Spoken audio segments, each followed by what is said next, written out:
బాలకృష్ణ నటిస్తున్న క్రేజీ చిత్రం 'అఖండ 2'. ఈ చిత్రం మీద భారీ క్రేజ్ ఉంది. బాలకృష్ణ నటిస్తున్న 'అఖండ 2' చిత్రానికి హీరోయిన్‌గా అందరూ కూడా ప్రగ్యా జైస్వాల్ నటిస్తుందని అనుకున్నారు. కానీ చిత్ర బృందం నిన్నటి రోజున సడన్ ట్విస్ట్ ఇస్తూ ఇందులో సంయుక్త మీనన్ నటించబోతుందని తెలియజేశారు. ఇటీవలే గోల్డ్ యాడ్ కూడా సంయుక్త చేసిందని, అలాగే ఒక షాపింగ్ మాల్ ఓపెనింగ్ కూడా చేసినట్లు వార్తలు వినిపిస్తున్నాయి. అందుకే బహుశా 'అఖండ 2' సినిమాలో హీరోయిన్‌గా సంయుక్తని తీసుకోవడానికి కూడా ఇదే కారణం అన్నట్లుగా టాక్ వినిపిస్తోంది.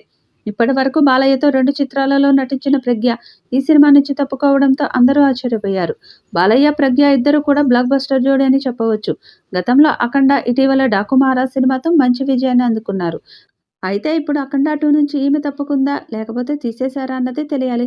ప్రగ్య ఈ సినిమాలో 17 ఏళ్ల అమ్మాయికి తల్లిగా నటించాలని, ఇలా చేస్తే ఖచ్చితంగా తన ఇమేజ్ దెబ్బతింటుందని భావించి ప్రగ్య తప్పుకున్నట్లుగా వార్తలు వినిపిస్తున్నాయి.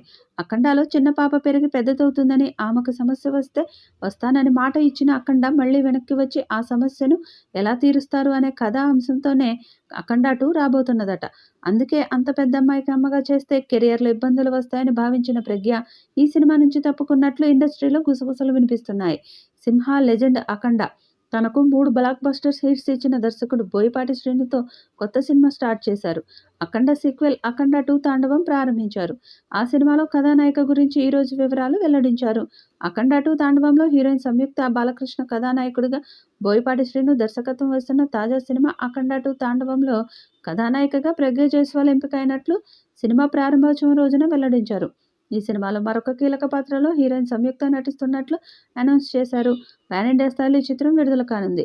ఈ వీడియోపై మీ అభిప్రాయాన్ని కామెంట్ బాక్స్లో తెలియజేయండి. ఈ వీడియో మీకు నచ్చితే లైక్ చేయండి, షేర్ చేయండి, కామెంట్ చేయండి. మరిన్ని అప్డేట్స్ కోసం మన ఛానల్ని సబ్స్క్రైబ్ చేసుకోండి. అలాగే పక్కనే ఉన్న గంట సింబల్ని గట్టిగా కొట్టండి.